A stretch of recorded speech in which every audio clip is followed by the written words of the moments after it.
What's up, guys? I want to talk to you about actualizing your goals.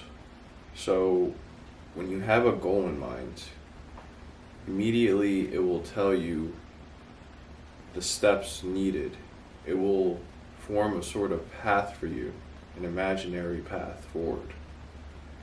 And you're going to be instantly confronted with the difficulty of the task. So let's say I wanted to become a rocket scientist. Immediately, I'm thinking of all the reading I'm supposed to do, all the practice I'm supposed to take or perform in order to become a rocket scientist. So you move down a little bit easier. Okay, how do I become a waiter? Oh, I go to Buffalo Wild Wings and then put in my application and then go to an interview and then boom, you got the job. So it's clear that some identities have more value than others because the steps needed to get there are a whole lot more difficult. But taking up difficult tasks is a hard thing to ask of anybody. So inevitably they need inspiration. They need people to work towards those goals. If I never seen a person, an astronaut, go into space, then how would I know that we could reach the moon? Seems like kind of a stupid question, but there were only a select few people who had that goal in mind of reaching space. Perhaps it was more of a power play. But it's such a weird thing when countries are in a space race and they're trying to get to the moon. They say, who can fucking get to the moon first? America wins, and we're all like, America won. It's kind of like a soccer game in a way, but a political soccer game.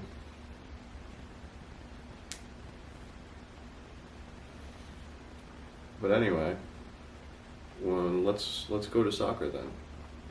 So you have amazing players like Messi, Ronaldo, Neymar, Xavi, Iniesta, Sergio Aguero. I can go on forever. I played FIFA for God knows how long. If anybody wants to see me in FIFA, I'll cook you. But anyway,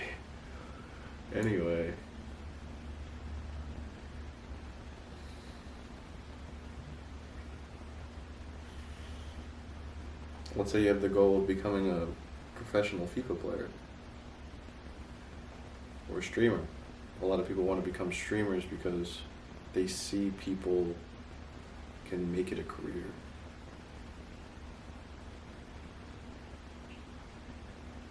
In America, this idea of a career is perhaps the strongest. But every country has a fair bit of capitalism and socialism combined. Most people have mixed economies at this point. But I'm getting off track here a little bit. So let's say you're following me specifically and you want to get into fitness. For me, my goal was to look like the most aesthetic people in the industry, or try to get as strong as the strongest people in the industry, or whoever I could see. You know, the fitness industry has a lot more eyes on it now, these days, because of social media, which is a good and a bad thing, because the culture can be toxic at times. But normal gym culture is very wholesome. Everybody just wants to see you do well. there's a couple guys that are just competing, trying to look big, and that's all fun and games, but there should be no malice behind it. You know what I mean? Like, it shouldn't be like, I want to be better than this guy, and I also want to beat his ass. Should just be, I want to be better than this guy. He makes me compete harder.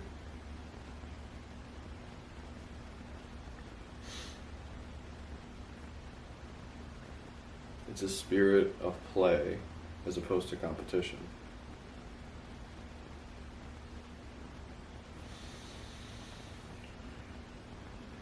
So if you want to become a bodybuilder, you have to identify yourself as a bodybuilder. I got this idea from James Clear in his book Atomic Habits. It's a very easy read, very good book, very practical. It gives you what you need, it gives you the tools.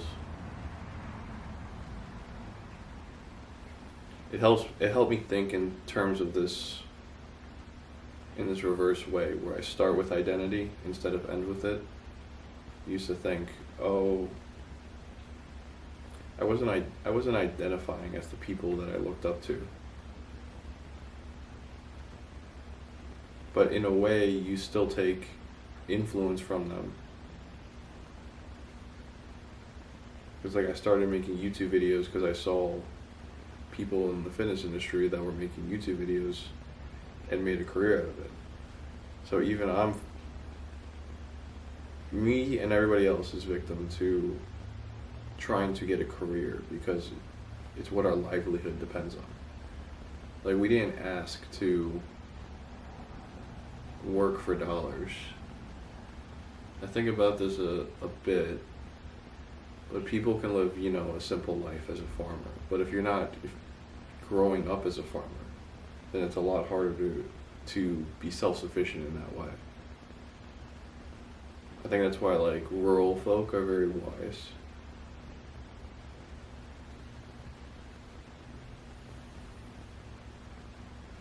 I live near New York City, but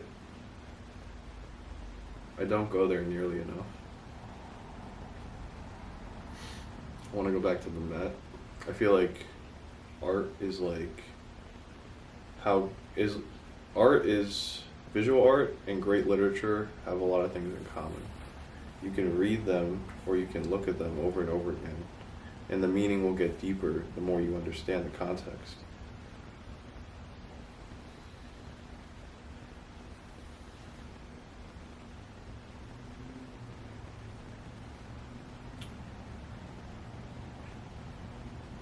Well, let's say you want to look like a Greek god. Even mythical characters can be your goal. Sometimes it's good to have, let's say, an anime character or an actual Greek god like Zeus or Poseidon as your ideal physique. It would take a really long time to get that physique. A lot of effort. But as long as you are pursuing it with a great deal of effort, and you yourself know how much effort you put in, if you're not giving it your all, you know you're not. You can always improve yourself physically so you can give more. So you can work harder.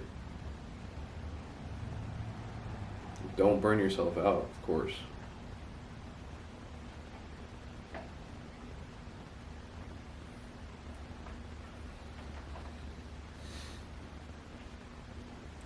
But all I'm saying is that you can be whatever you want.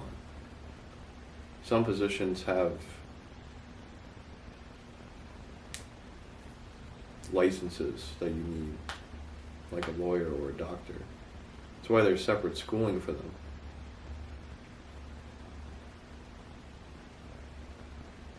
You could be a teacher, but it's better to be a student, even as a teacher.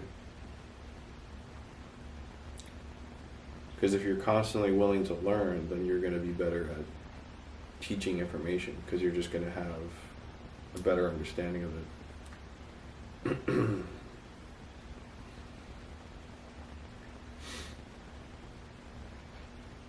It's kind of ironic. So, like, the best teachers are students. A lot of things in life are ironic. Almost like a comedy.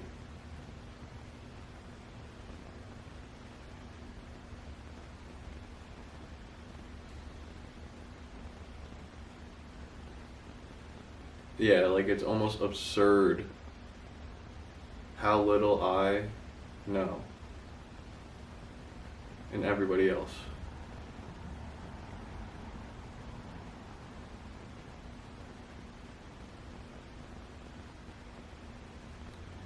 It's absurd to the point where it's funny, but also a little bit alarming if you don't have a good grounding. That's why, like, the great religions are a great source of grounding, because it constrains your ideology, constrains your belief system. If you're pondering on things that you don't know, you're gonna get lost because there's too many problems in the world. You can only solve so many.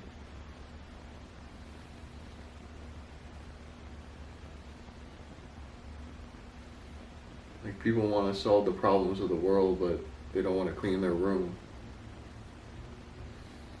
as Jordan Peterson would probably say. It's a good tip, though. Cleaning your room definitely helps you get the ball rolling in terms of dopamine production. You get a couple little dopamine hits from achieving a goal.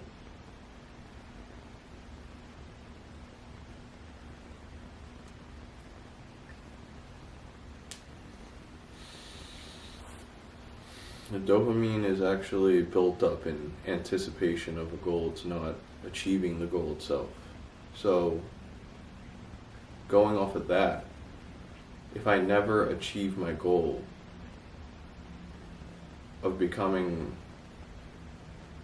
in the likeness of a Greek god statue, then I'm always going to be pursuing that goal. And I'm always going to be building up my dopamine, because I'm never going to actually reach it.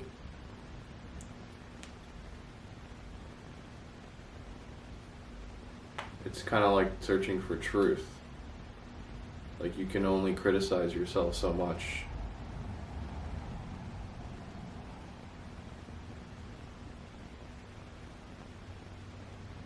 Because I think that truth is a matter of probability. If you get closer to what's true, you're only such and such percentage away from knowing if that's actually true. Because if you weren't there, then you can't be, what's it called in news? You can't be a primary source.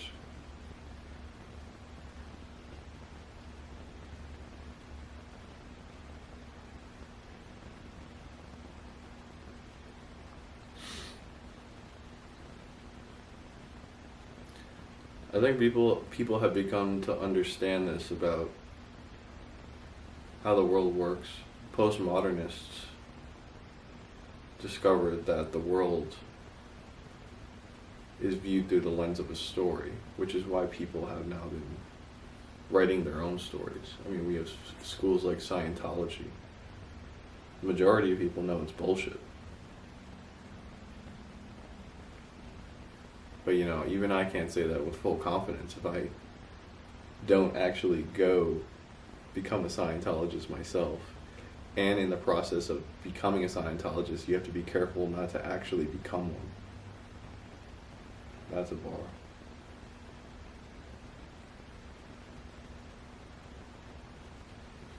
But that's kind of how identity works. It can work either way. You can just have the natural inclination, let's say, to work out, and then along that path you find an objective goal. Or you can have the goal in mind already, the identity, and then take the steps after to achieve it.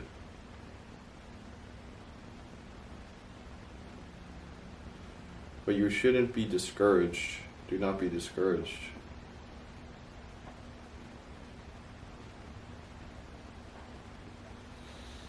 Because this is the most meaningful thing that you can do, is become a better person. Morally, physically, intellectually. Just for society and the general public.